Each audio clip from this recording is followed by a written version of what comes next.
On today's episode, Eddie and Webby share their homemade recipes for Irish cream. This is the Eddie and Webby podcast. Thought I told you to put me on the do not call list. Oh, hey, how's it going? This is Webby, not Eddie. And I'm Eddie, and this is our third podcast. Oh, yeah, podcast number 3. We did it. We made it through 1, we made it through 2, and now we're into 3. This is crazy. I can't believe that here we are, podcast 3. The fans have been demanding that we keep on going, so here we are. We keep on keeping on. You guys know the drill. We talk about beer, we talk about technology, and we talk about pickleball. But before we get into all that, we're going to read some more Twitter comments from our last podcast, right, Webby? Yeah, Twitter has been off the hook lately ever since we started doing these podcasts. I'm going to open up the Twitter sphere here and see what people are saying. We got one here from Rosie O. Ronald McDonald. Not since Cheech and Chong has there been such an entertaining duo. Keep on podcasting, my dudes. I like That's it. pretty That's real awesome. nice. Thank you, Rosie. We got one here from Everybody Poops a Lot. They said, wow, I can't believe you guys actually did more than one podcast. I thought for sure YouTube would have canceled your show by now. Okay, Yeah. all right. Thanks for the feedback. Yeah. I started off good. I thought that was going good, but wasn't going where I thought it was. But anyway, No. Thank you. Thank you for the comment. Let's do one more here. We've got one from at Hillary Clinton Township. I'm glad I learned not to judge a book by its cover. At first glance, at Eddie and Webby seems like a couple of bumbling idiots, but they are actually quite witty, funny, and charming. All right, I'll take that. Yeah. That was very nice of Hillary to say that. I Yeah. appreciate it. Yeah. It's So, good. what's on your mind, Eddie? Well, like always, I like beer. You like beer, right? I do. I do like beer. I think we should do a beer tasting. Hey, I like that idea. That's a great Yeah. idea. Well, if you like it so much, why don't you share with everybody the beer that we are going to be tasting today? I don't mind if I do. I actually just so happen to have a beer right here from New Belgium Brewing, and today the beer we will be drinking is called Citradelic. Yeah. I New have Belgium? not heard anything about this beer before. Are you familiar with this? I'm not familiar at all with it. I have seen it on the shelves for quite a little while, but I have not heard anything about it. This will be the first time I have sipped this beer. Yep, I have. Until you mentioned it, I had never even seen it in stores. You mentioned it. I looked for it. I found it, and I've got it. Nice. No, I do know that Citradelic does come in a couple different flavors. We have the exotic lime ale, right, Webby? You are correct. The Citradelic Exotic Lime Ale. Yeah. Super excited about this. Let's go ahead and pop the tops and start pouring while we talk about the company and the beer a little bit. Let's do it. So this is from New Belgium Brewing. They are out of Fort Collins, Colorado originally, but now they also have a location in Asheville, North Carolina. I'm sure you guys have heard of their flagship beer called Fat Tire. It made its way to a lot of states about, 4 or 5 years ago, Webby, when it made its way to Michigan? Yeah, it was very, very popular at the time. Yeah, everybody was really excited about Fat Tire making its way to Michigan because prior to that, you really couldn't get it outside of a lot of places on the West Coast. A little bit about New Belgium. They were founded in 1991 in Fort Collins, Colorado. And as of 2016, they were the 4th largest craft brewery and 8th overall largest brewery in the United States. A couple of their other beers that I'm sure you guys have seen, their Voodoo Ranger IPA, their Pilsner, and La Folie, which is actually a sour brown ale, and it's by far one of my most favorite sour beers that are out there. Hopefully, Webby and I will be taking a trip to Colorado again in the near future, and I'm wondering if we should maybe take a trip to Fort Collins to check this place out. What do you think?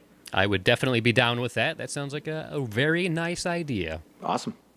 Well, I think we should do that then. Why don't we jump into the beer here?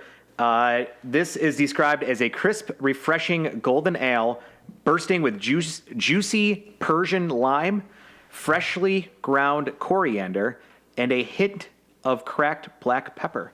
So one thing I'm noticing is this is probably the clearest beer I have seen in a very long time. It's like very, very see-through and clear. Yeah, I definitely agree with you there. From an appearance perspective, this is crystal clear, very goldeny, almost has like a green hue to it, which is very interesting. So it was actually hard to find a BJCP category that this fit into, but I chose 29A, which is a fruit beer category. It's a very broad category that a lot of things fit into, but I'm assuming that there is either lime juice or actually lime in here, so that's why I went with this category. Now, the ABV on this is 5.2%, which is, a decent beer. It's a little bit more than like a light lager. 21 IBUs, so it does have very low hop bitterness, and it actually is available year-round. We did talk about the appearance a little bit, and there's really not much to say. Very light white head, but very clear. Very, very clean and clear-looking beer. Would you agree with that, Webby? I would absolutely agree with that observation. Nice.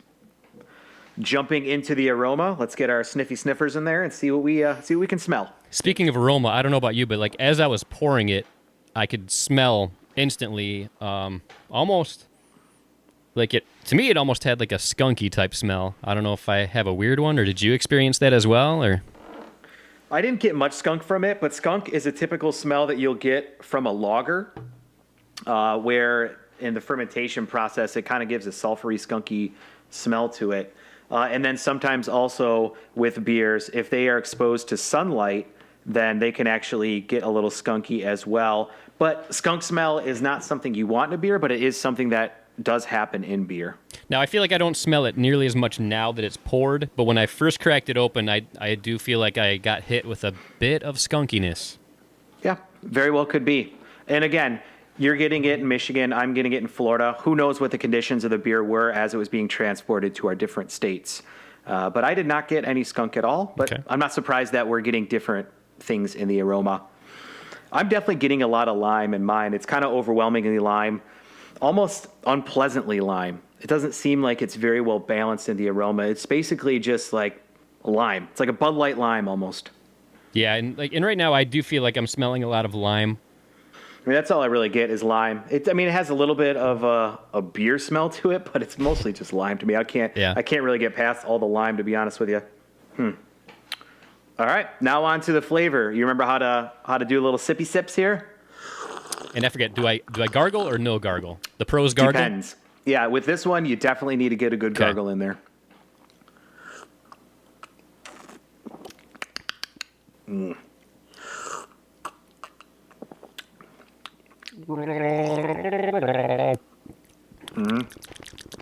Oh, I just spilled. That was good. Yeah, what are you getting in the flavor there, Webby? Definitely a lot of lime flavoring. A lot of lime flavoring. Yeah, I really, to be honest with you, that's all I taste with this beer is just lime. I don't really get any grain. I certainly don't get any hops. I just get like a carbonated, limey malt beverage is what I'm getting. Yeah, that's exactly how I would describe it too. It's almost like a flat, limey soda pop. Yeah, that's all I'm really getting. It's just overwhelmingly lime, to be honest with you. It just tastes like a lime beverage that might have a little bit of beer maltiness to it. Yeah. Very seems like a very watered down type of beer with a strong lime flavor to it. Yeah, which is interesting because at 5.6%, this isn't a very strong beer, but it's definitely not a light beer that I would have expected from the flavor. Right. Now, mouthfeel. I'm getting a lot of carbonation here, kind of like a soda pop, but it sounds like on your end, your carbonation is much less than a soda pop. Like it's definitely got the carbonation, but like nowhere near a soda pop-inski. Yeah. Yeah, my carbonation is pretty good, pretty high up there, which leads me to believe that the conditions of this beer being transported to our different areas were different, or could be from different batches, or who knows. But Yeah, it's got a nice mouthfeel to it. It has a little creaminess to it. Definitely nice carbonation. So I like that. So overall impressions, what do you think of this beer? Not gonna lie, I'm not a huge fan. I probably won't ever buy it again. If people had it in the cooler at the beach or at a pool party or something, I would absolutely drink it if they had it. But I don't think I would see myself going to the store purposefully to purchase this beer. Yeah, I'm with you as well. This isn't something that I would strive for. If it was the only beer left, I might have it. But if there were other options, I'd probably choose a lot of other options that I don't even necessarily like. For example, I actually think I would take a Bud Light Lime over this beer, and I hate Bud Light Lime. This thing to me is it's just too much lime. To me, Yeah. a good lime beer has a hint of lime, a pleasant amount of lime in the taste and the aroma. And this is just overwhelmingly lime in your face. Yes. Maybe if there was some hot bitterness, I might like it, but I don't know. I don't think if I never drank this beer again, I think I'd be totally fine with it. Yeah, like you said, I feel like if there was some hoppiness that it ended with, it could be really, really good. Yeah, I feel like it needs to taste more like beer because to me, it's a very, very watered down tasting beer. Yeah. With lime, a lot of lime flavoring to it. Yep. Overwhelming. Yep. So in podcast 1, we chugged our Oberon. In podcast 2, we decided not to chug the Neapolitan Stout. What do you think about this one? Honestly, I think this is a very chuggable beer, so I think we should do it. All right, let's do it. It might not taste that great, but it's chuggable, so therefore, I think we shall chug. Let's do it. Ziggy zuggy, ziggy zuggy, oi, oi, oi. 3, 2, 1, go.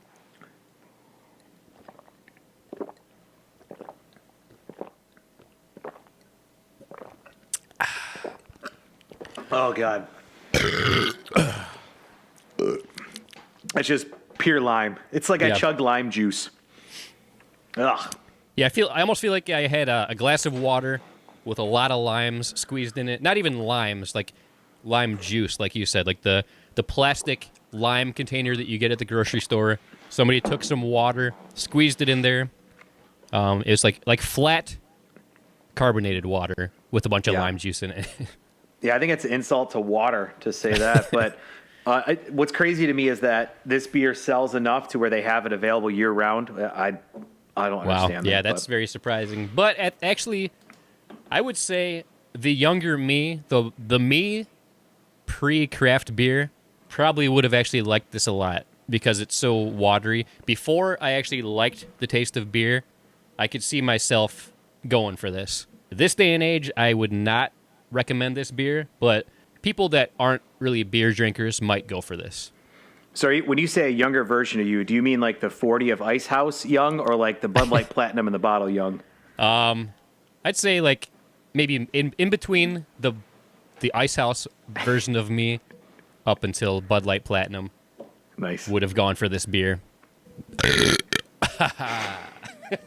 Yeah. Yeah, that's pretty much how I sum up this segment. Well, good. Well, I hope you guys enjoyed that beer review. As always, if there are specific beers you would like for us to taste and share our opinions on, throw it in the comments below, right down there. We are happy to do it. Let us know, and we just might do it. We just might. In fact, I bet the odds are very, very good that we would do it. So only one way to find out. Leave a comment below and see if we do it. Yeah. See what happens. Yeah.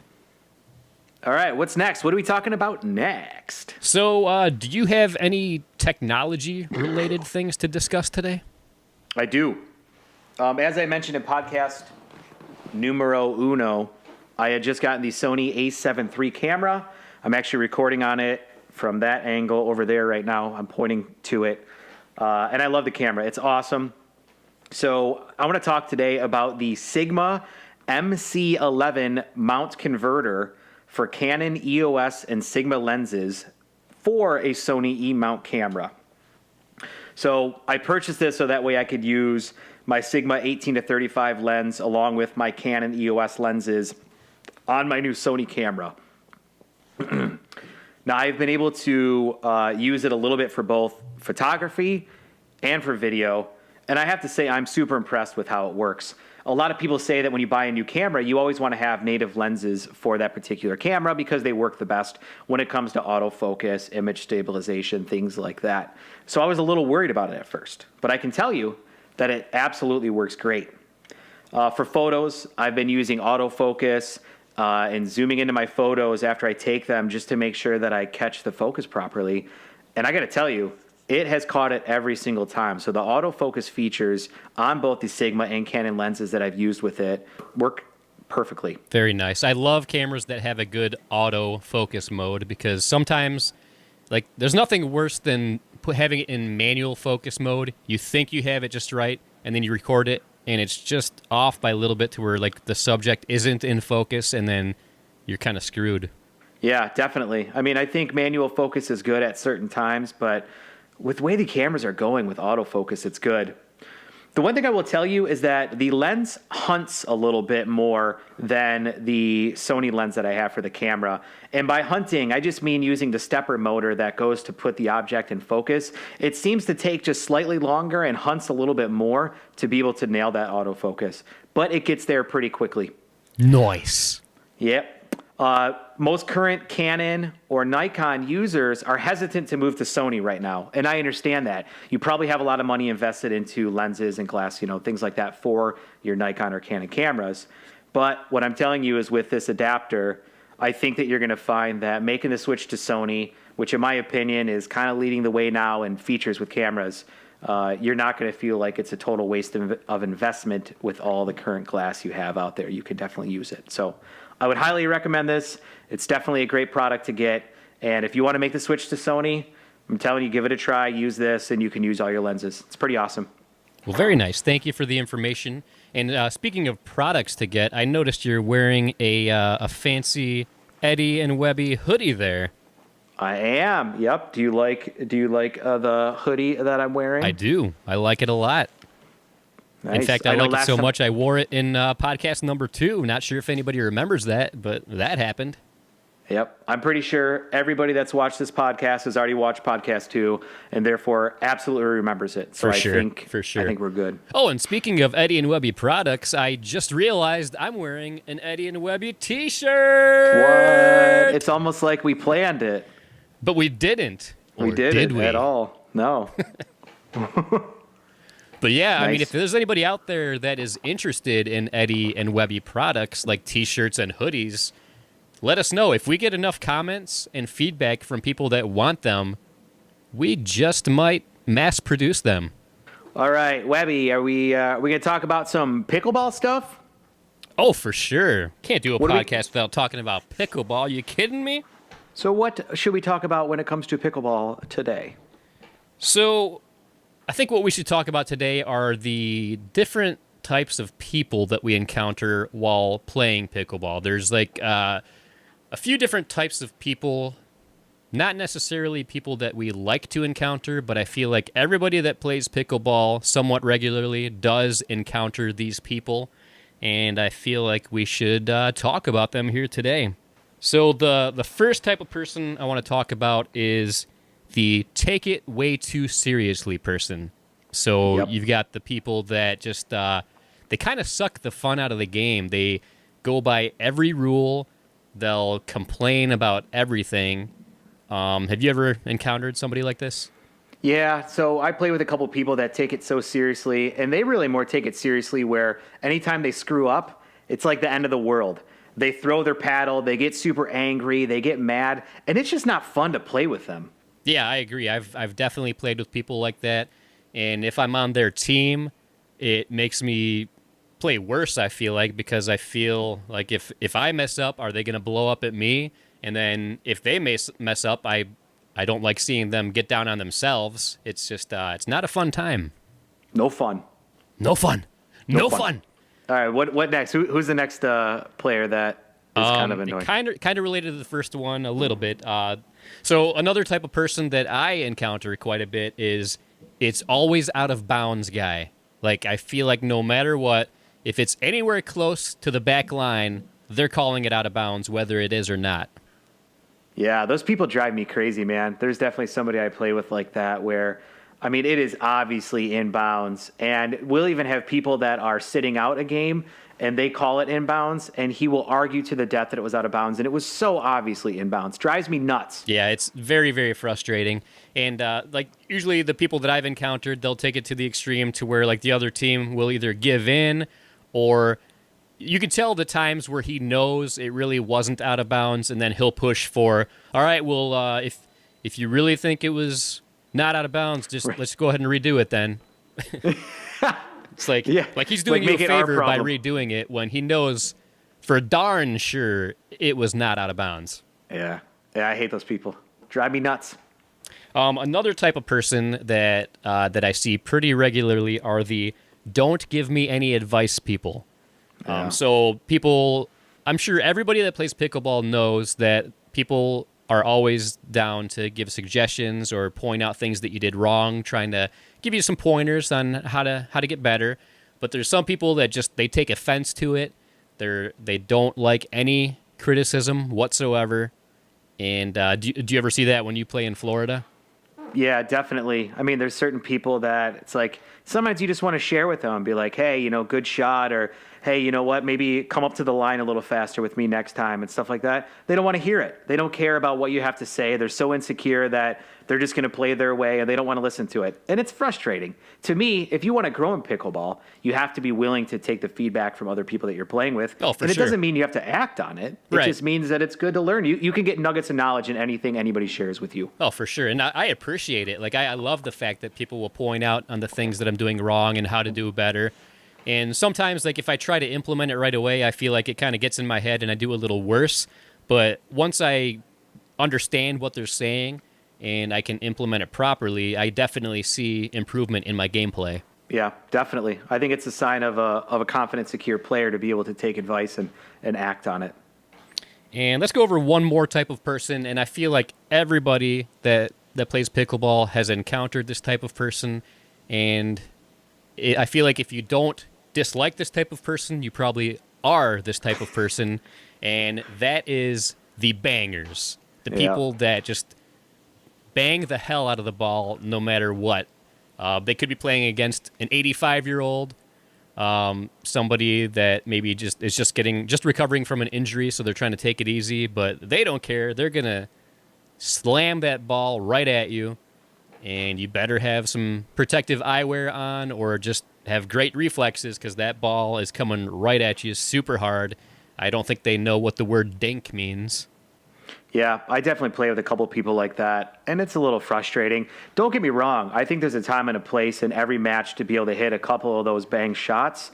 But when you're doing it every single time in order to try and be able to get a point, and you're also doing it every single time and going out of bounds just as much as you're hitting people, I think it shows that you're not working on the aspects of the game that are going to make you more successful, like the finesse, the dinking, all those shots that go into really excelling at pickleball. Oh, for sure. And any time that I've watched the professionals play or like the finalists in tournaments, they're big on the dinking game. Like it almost always comes down to everybody at the line dinking and then somebody taking advantage of a mistake somebody makes. I rarely ever see banging going on when it comes to the real high class players out there. Yep. So for show. Yeah. So those like the top of the list of the people that I dislike encountering while playing pickleball, and I'm sure a lot of our viewers out there probably have encountered these people pretty regularly. Yeah, and if you guys have encountered different types of personalities on the pickleball court that frustrate you, throw them in the comments below. We'd love to hear about them, and we will also maybe discuss them in a future podcast. Oh yes, very much so. Anything else, Webby, that you would like to share before we sign off here for today? I think that's about all I've got for everybody today. What about you? Well, I definitely want to thank everybody for being here, the 2 or 3 people that are still listening up to this point. Yeah. Really appreciate it. That's awesome. Any of the products we talked about today, we'll have links to below. Go ahead and check those out. And as always, I know we bring it up constantly, but we're serious here. We want to hear your feedback. Good or bad, throw it in the comments below. Follow us on Twitter and Instagrams at Eddie and Webby. I'm Eddie. And this is Webby, not Eddie, signing off. So yeah.